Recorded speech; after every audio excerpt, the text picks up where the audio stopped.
Question है, how did the intellectual forces lead to the emergence of sociology discuss. ये 2020 में question पूछा गया है और 20 मार्क्स में पूछा गया है। चलिए आंसर करते हैं। आई होप आपने जो इसकी कोर डिमांड है और हमारी जो क्या अप्रोच रहने वाली है इस आंसर को लिखने में वो आपने देख लिया है। चलिए लिखते हैं जल्दी से। पहले हम इंटेलेक्चुअल फोर्सेस के बारे में थोड़ी जानकारी देंगे अपने इंट्रोडक्शन में। लिखते हैं, intellectual forces like enlightenment underline के साथ, comma industrial revolution, comma underline के साथ, and scientific advancements underline ignited, काफी अच्छा हो रहा है, ignited the birth of sociology, comma आगे लिखेंगे as thinkers sought to understand social order, underline change, and human behavior systematically। ठीक है, ह्यूमन बिहेवियर को अंडरलाइन करेंगे। तो ये हमने बेसिक इंट्रोडक्शन दिया है जिसमें हमने लिखा है इंटेलेक्चुअल फोर्सेस जो इनलाइटमेंट, इंडस्ट्रियल रिवॉल्यूशन और जैसे फ्रेंच रिवॉल्यूशन वो भी हम आगे लिखेंगे। साइंटिफिक एडवांसमेंट इन्होंने इग्नाइटेड किया है बर्थ ऑफ सोशियोलॉजी को। तो क्योंकि जो थिंकर्स थे और जो हमारे सोशोलॉजिस्ट थे वो ये जानने की कोशिश कर रहे थे कि जो ये सोशल जो डिसऑर्डर अभी सोसाइटी में आया है इन रिवॉल्यूशन की वजह से, इन इंटेलेक्चुअल फोर्सेस की वजह से, तो उसे समझने के लिए जो सोशियोलॉजी है वो as a new discipline emerge हुआ है। ठीक है, तो आगे हम बॉडी लिखने से पहले यहाँ पे अभी हम एक डायग्राम शो करने वाले हैं। डायग्राम ड्रॉ करने से पहले स्पेस डिवाइड कर लेते हैं। इस तरीके से आपने एक लाइन लगा देनी है, उसके बाद लिखते हैं। चलिए शॉर्ट में लिखेंगे, यहाँ से शुरू करना आप। ठीक है, लिखेंगे डार्क एज, इस तरीके से बॉक्स में करना है। उसके बाद ऊपर लिखेंगे कमर्शियल रिवॉल्यूशन, कमर्शियल रिवॉल्यूशन, और नीचे लिखेंगे साइंटिफिक रिवॉल्यूशन और साइंटिफिक एडवांसमेंट, इसे भी बॉक्स में करेंगे। चाहे तो हम थोड़ा लिख सकते हैं जो कमर्शियल रिवॉल्यूशन है उससे क्या होता है। शॉर्ट में लिखेंगे राइज ऑफ मर्चेंट क्लास। ठीक है, जो मर्चेंट क्लास है उसका राइज होता है कमर्शियल रिवॉल्यूशन में, आपने ये पढ़ा होगा। और जो साइंटिफिक रिवॉल्यूशन है उसमें क्या हुआ था, शॉर्ट में लिखेंगे रैशनैलिटी ओवर फेथ। ठीक है, जो रैशनैलिटी है उसने फेथ को ओवर किया था। नेक्स्ट लिखते हैं, यहाँ पे आप लिखना enlightenment.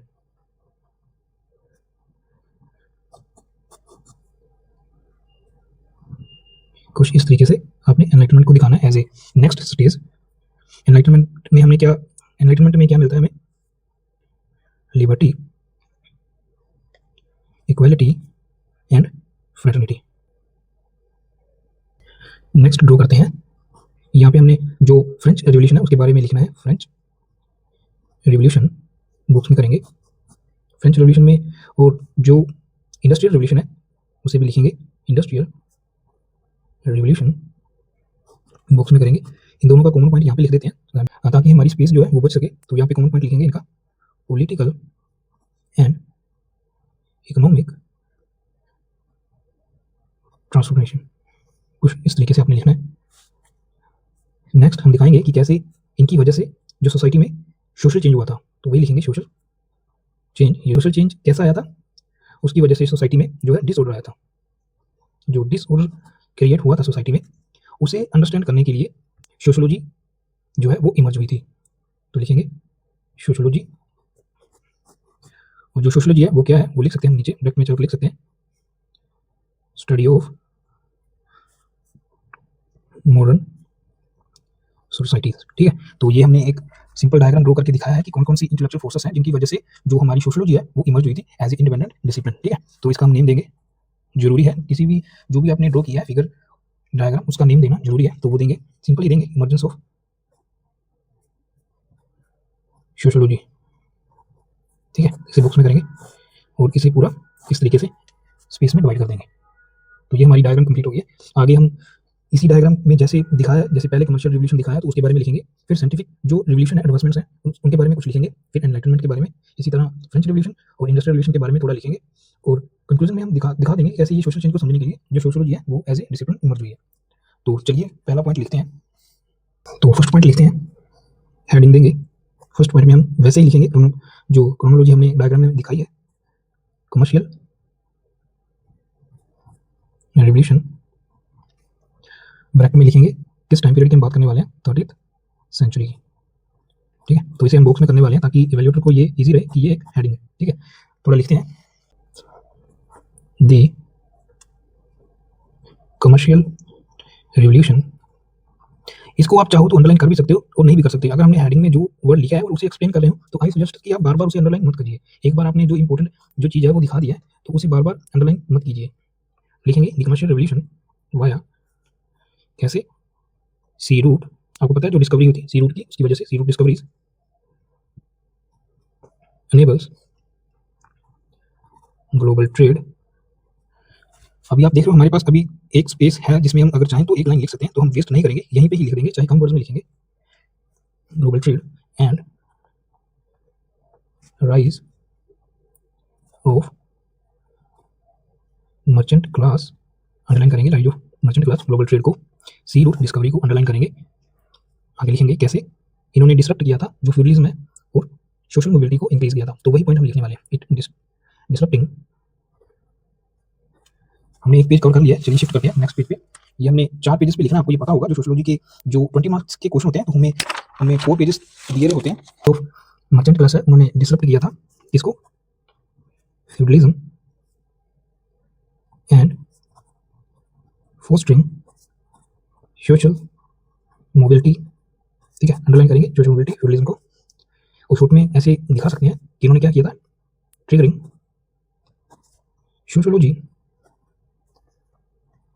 scientific inquiry to study these social change। ठीक है, these social changes अंडरलाइन करेंगे, साइंटिफिक इंक्वायरी अंडरलाइन करेंगे। ठीक है, तो ये हमने जस्ट एक छोटा सा पॉइंट जो हमारा कमर्शियल रिवॉल्यूशन के बारे में था वो हमने लिखा है कि कैसे उसने जो सोशियोलॉजी है उसको इमर्ज करने में हेल्प की है। दूसरा पॉइंट लिखते हैं, नेक्स्ट हेडिंग देंगे, सेकंड पॉइंट, साइंटिफिक रिवॉल्यूशन, इस तरीके से बॉक्स में करेंगे अंडरलाइन के साथ। तो यहीं से शुरू कर देंगे, ये स्पेस इतना आप छोड़ देना ताकि एग्जामिनर को रहे कि ये नई हेडिंग है। तो यहाँ पे हम यहाँ से शुरू करेंगे, लिखते हैं the development of the scientific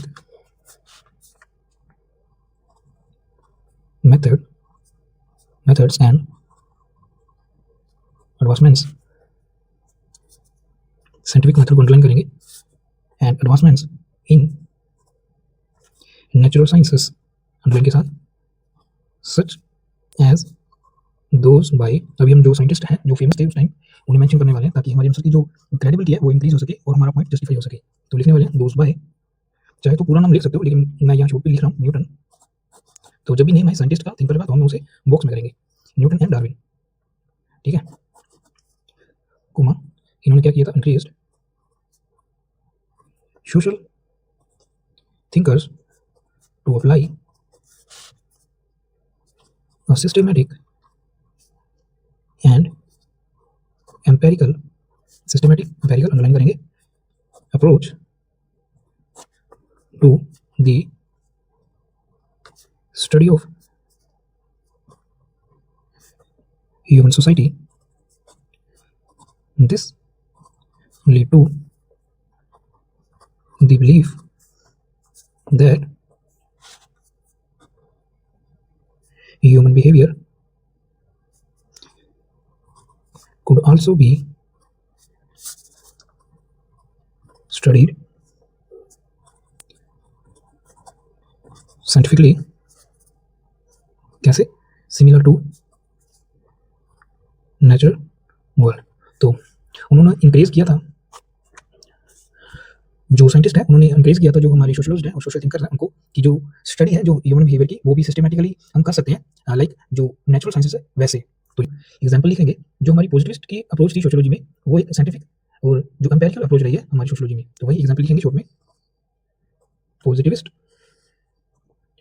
approach in sociology. ठीक है, तो ये हमारे इस पॉइंट को जस्टिफाई कर रहा है। नेक्स्ट है एनलाइटनमेंट। ब्रैकेट में लिखेंगे कौन से जो टाइम पीरियड उसकी बात करने वाले हैं, 17th टू 18th सेंचुरी की हम बात करने वाले हैं, सेंचुरीज। ठीक है, तो इसे भी हम वैसे ही बॉक्स में करेंगे, इस तरीके से अंडरलाइन करेंगे स्पेस देके। तो लिखते हैं एनलाइटनमेंट का रोल सोशियोलॉजी के इमर्जेंस में, लिखेंगे दी एनलाइटनमेंट, थोड़ा लिखेंगे ये होता क्या है, emphasise reason, individualism and scientific thought. Underline करेंगे रीजन, इंडिविजुअलिज्म, साइंटिफिक थॉट। जो एनलाइटनमेंट है उसका जो एम्फेसाइज है वो इस पे करती है, रीजन, इंडिविजुअल और साइंटिफिक थॉट को। आगे लिखेंगे कि जो एनलाइटनमेंट है वो क्या करता है, चैलेंजिंग ट्रेडिशनल अथॉरिटीज, देखेंगे कौन कौन सी थी उस टाइम पे, such as monarchy, underline, and जो चर्च थी, दी चर्च, अंडरलाइन करेंगे दी चर्च को। आगे लिखेंगे थिंकर्स, जो एनलाइटनमेंट थिंकर्स हैं उनके बारे में थोड़ा लिखेंगे, थिंकर्स लाइक, अभी हम कुछ नेम लिखने वाले हैं जिनका जो इंपॉर्टेंट रोल रहा है एनलाइटनमेंट को इंक्रीज करने में, पीपल को अवेयर करने में। तो लिखते हैं लाइक जॉन लॉक, बॉक्स में करेंगे जॉन लॉक को, और ब्रैकेट में का जो इंपॉर्टेंट कंसेप्ट उन्होंने दिया वो लिखेंगे। तो जॉन लॉक ने जो दिया है नेचुरल राइट्स का, ठीक है, तो उसे हम ब्रैकेट्स में लिखेंगे। नेक्स्ट लिखेंगे वोल्टेयर। स्पेस को अच्छे से यूटिलाइज करना है आपको, स्पेस को कभी भी खाली मत छोड़ना। अगर आपके पास वर्ड्स कम है तो फिर तो आप उस हिसाब से लिखिए कि आप थोड़ा जो वर्ड्स हैं उनमें स्पेस ज़्यादा दीजिए, जैसे जो मैंने लिखा है, तो 1 2 3 4 मैक्सिमम 5 से 6 वर्ड ही मैं लिखता हूँ यहाँ पे एक लाइन में। आप चाहे तो 4 वर्ड्स में खत्म कर देना एक लाइन को, तो आपकी जो स्पेस है, अगर आपके पास कंटेंट कम है लिखने को, तो वो ऑटोमेटिकली कवर होती चली जाएगी। तो लिखते हैं यहाँ पे जो वोल्टेयर है उनका जो कंसेप्ट है, सिविल लिबर्टीज के बारे में उन्होंने अच्छी बातें जो है लोगों को बताई हैं। सिविल लिबर्टीज इंट्रोड्यूस्ड दी, मैंने 2 पेज कवर कर लिया, चलिए शिफ्ट करते हैं 3rd पेज पे। Ideas of liberty, equality and fraternity. ठीक है, जो हमने डायग्राम में शो की थी, तो उस पॉइंट को हमने जस्टिफाई कर दिया। लिखेंगे led the foundation for sociology to critically examining societal structures, power dynamics, अच्छे वर्ड्स हैं आपने यूज करने हैं, एंड इनइक्वालिटीज। ठीक है, तो ये एनलाइटनमेंट का रोल लिखा है हमने। नेक्स्ट जो हम लिखने वाले हैं, जो हमारा नेक्स्ट लिखने वाले हैं हम 4th पॉइंट में, नेक्स्ट इंपॉर्टेंट है फ्रेंच रिवॉल्यूशन, उसका जो रोल है वो लिखेंगे, और साथ ही साथ ब्रैकेट में इसका जो टाइम पीरियड है वो बताएंगे, काफ़ी स्पेसिफिक है, 1789 में। इस तरीके से बॉक्स में करेंगे, वो यहाँ से शुरू करेंगे। ठीक है, जैसे मैंने पहले आपको बताया, लिखेंगे the subsequent political upheavals in Europe, political upheaval को अंडरलाइन करेंगे, in Europe raised questions about, वहाँ की जो अथॉरिटी थी उस पर, authority, power and social change. तो फ्रेंच रिवॉल्यूशन पे को देखते हुए जो थिंकर्स थे वही लिखेंगे, जो हमारे फाउंडर थे सोशियोलॉजी के, दैट इज ऑगस्ट कॉम्ट, उनके बारे में थोड़ा लिखेंगे, उनका क्या व्यू था, जो जो रिवॉल्यूशंस हैं, अलग अलग जो रिवॉल्यूशंस हैं उनकी वजह से जो सोशल डिसऑर्डर आ रहा है, तो उनका क्या व्यू पॉइंट रहा है वो लिखने की कोशिश करेंगे। लिखेंगे थिंकर्स सच एज, जब भी थिंकर का नेम लिखेंगे तो कैपिटल लेटर से शुरू करेंगे, और एग्जाम में लिख कम लेना, लेकिन अगर आपने जो सोशोलॉजिस्ट का नाम लिखा है तो कम से कम जो नोन है, वेल नोन है, उनका जो नेम की स्पेलिंग है वो आपने करेक्ट लिखने हैं। लिखेंगे Auguste Comte, so to understand how societies could be restructured after, restructure को अंडरलाइन करेंगे, after such dramatic political transformation. जो फ्रेंच रिवॉल्यूशन का जो मेन जो ड्रास्टिक चेंज था वो पॉलिटिकल ट्रांसफॉर्मेशन में था। आई होप आपने ये पढ़ा होगा, तो वही लिखा है हमने, पॉलिटिकल ट्रांसफॉर्मेशन। नेक्स्ट लिखेंगे कॉन्स आइडिया ऑफ, उनका जो आइडिया था सोशल ऑर्डर के ऊपर उनका काफी फोकस था, तो वही लिखा है social order. And progress was influenced by the need to understand the dynamics of social change led to sociology as a systematic discipline। ठीक है, तो उन्होंने शुरुआत की थी पॉजिटिविज्म की एक सिस्टमैटिक स्टडी करने के लिए सोसाइटी की, तो ब्रैकेट में लिख सकते हैं पॉजिटिविज्म। ठीक है, तो ये था हमारा फ्रेंच रेवोल्यूशन का पॉइंट। लिखने वाले हैं दैट इज इंडस्ट्रियल रेवोल्यूशन के बारे में थोड़ा लिखेंगे कि उसकी वजह से जो चेंजेस आए थे, जैसे पॉवर्टी, अनएम्प्लॉयमेंट, ठीक है, अर्बनाइजेशन, ये सारी चीज़ें, तो उनकी वजह से भी काफ़ी सोशल चेंज हुआ था। वही लिखने वाले हैं इंडस्ट्रियल रेवोल्यूशन। वैसे ही यहाँ ब्रैकेट में लिखेंगे किस सेंचुरी की बात करने वाले हैं, 19th सेंचुरी। लिखेंगे दी रैपिड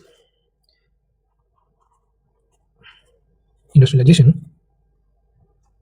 एंड साथ ही साथ अर्बनाइजेशन के बारे में भी इसके बीच में पॉइंट दे देंगे। अर्बनाइजेशन को अंडरलाइन करेंगे। नेक्स्ट लिखते हैं,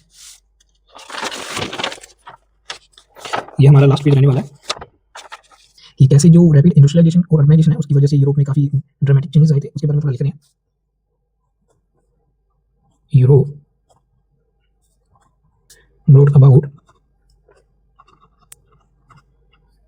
dramatic changes, अंडरलाइन करेंगे ड्रामेटिक चेंजेस को, इन